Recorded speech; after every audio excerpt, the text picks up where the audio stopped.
Hello, and welcome to my book talk of Things Fall Apart for Dr. Blackburn's English Methods class. You're welcome to follow along on the screen, and I will be narrating most everything. So if you're a visual learner or an auditory learner, get ready to learn. Uh, oh boy. So here we go. Things Fall Apart. So Things Fall Apart, I'll give you a quick background. Was written by Chinua Achebe, who is a Nigerian author. And we'll talk about why he wrote it later and some of his significance. But the main thing to know is that the book is about the British colonial government interacting with the indigenous peoples in Nigeria, the Igbo tribe specifically, and how the two cultures sort of, when they collide, what happens when they have differences, how do they try and resolve the differences, and then also the main character is part of an older generation, so the younger generation is more accepting of the new interloping Westerners, and the older generation is not as accepting. And as a part of that older generation, he struggles to try and retain a sense of propriety and a proud standing in his village. So that's a great deal of what the novel's about. Um, it's enough vision casting for now. We will get right into it. I will talk about the next thing. Let me move the little picture for you. Right. So I think that Things Fall Apart would be a great novel to do a unit on for high school. I will say, I won't say that you can't do it for middle school, but I think that at that point they might not be developed enough, might not be interested enough in their own culture to start doing some self critique of that. They might, but I think that at high school is just kind of the safe range. And the Lexile score down there, waggled the mouse in front of it, kind of confirms that. It's a score of 890, and I think if I remember my Lexile scales, that kind of corresponds to ninth grade. I think they go by like 9,000 is or 900 is ninth grade, and then 10,000 is 10th grade. That I may be incorrect on that, but so it's definitely, I think it's perfect for high schoolers. Could be good for middle schoolers as well, and obviously any multicultural classroom would benefit from learning more about cultures colliding and meeting each other, and hopefully having a peaceful resolution. I will say that Things Fall Apart does not have always a peaceful resolution, but you could use it as a things to try and things not to try sort of book. So that's what it's great for. So we talked about the plot a little bit. I'll expand on that a little bit because the story centers about Okonkwo. He's the main character, and he struggles in his society because he's a part of the older generation. His father was kind of a bum, so when Okonkwo became a man, he rebelled against his father's bumness and he started working hard, paying back debts, stuff like that. All good Western traits of a hardworking young student, right? So Okonkwo starts off as this really solid guy, and he gains a lot of respect in his tribe. Umofia, I think, is the region where the tribe is located.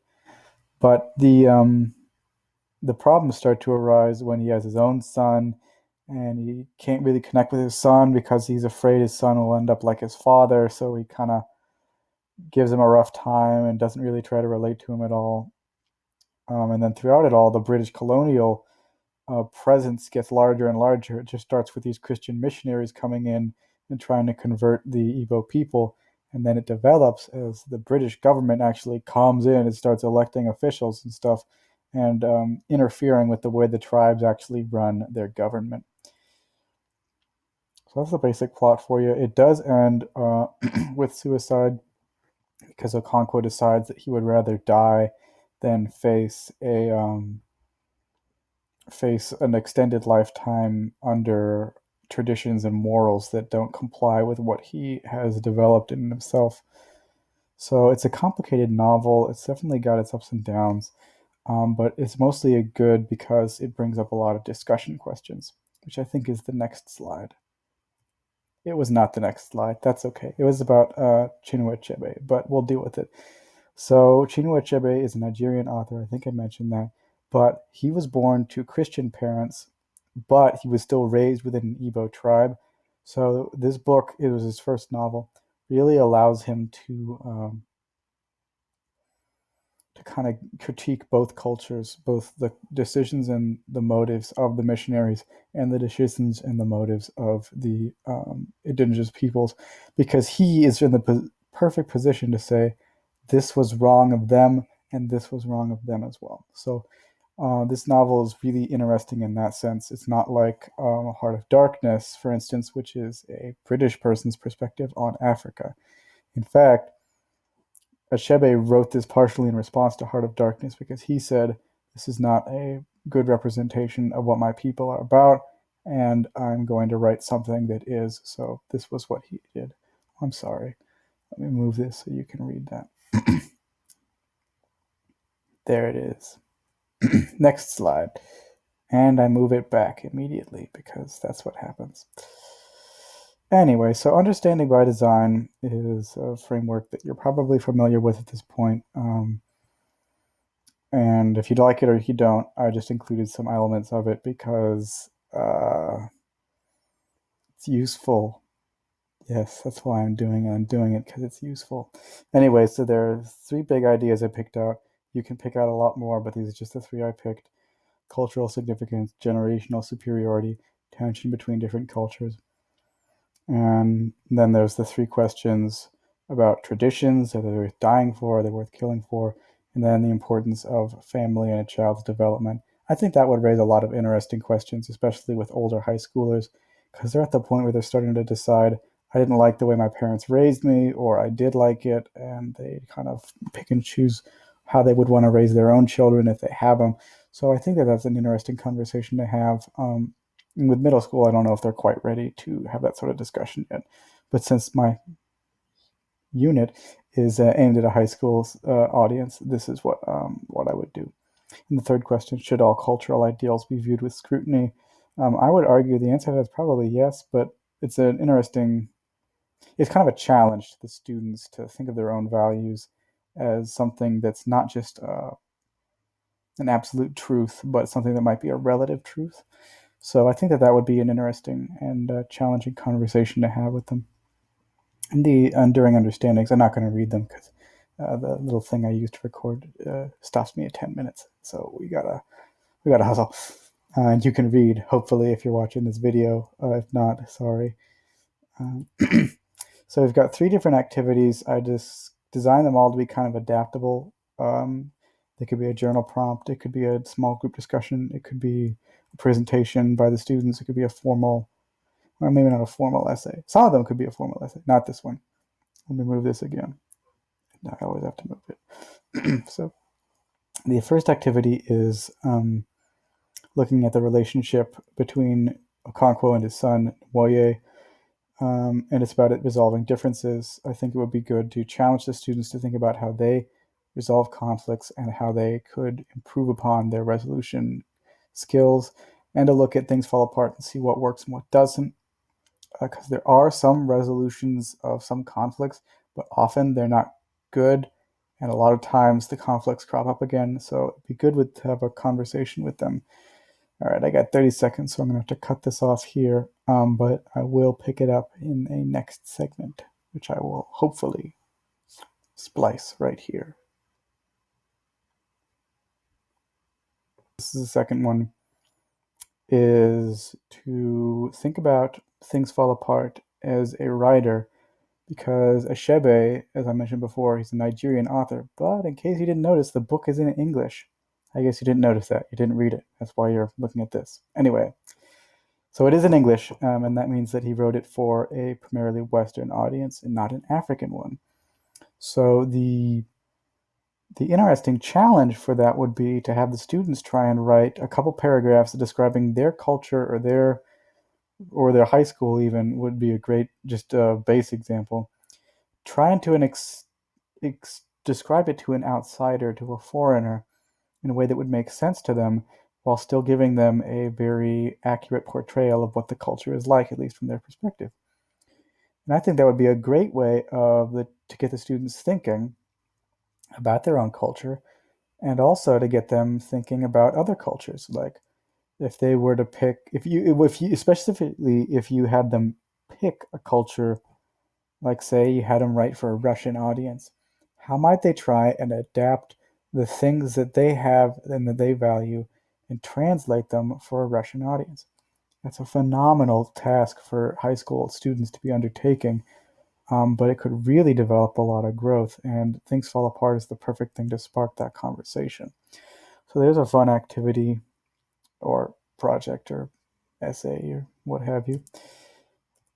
Part okay. Part three, activity three. So when things fall apart, and this is I guess this is the easiest, but also probably the most important activity you could pull out of the book, is that some of the characters, especially Nwoye Okonkwo's son, chafe against the culture they're being brought up in. They say some of this is wrong, and I don't want to be a part of it anymore. So they leave. They join the Christian missionaries, and they just leave their families behind, and they adopt a new family.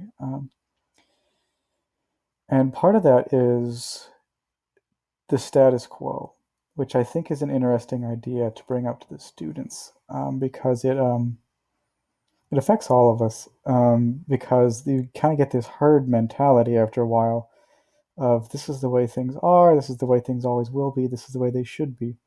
And that's not always correct, because we need to be challenging our own views and our own ideas. That's what making new laws and revising old ones is all about. It's because we're not perfect. We make mistakes. We continue to evolve our own understanding. It's the basis of science. You think things are a certain way, and then you do an experiment and find out that they're not. It's a different way. So you have to revise your understanding. So the status quo shouldn't be very stable for very long if we're doing a good job of challenging our own ideas and our own values. So I think that doing a, a discussion with the students on this topic would be good.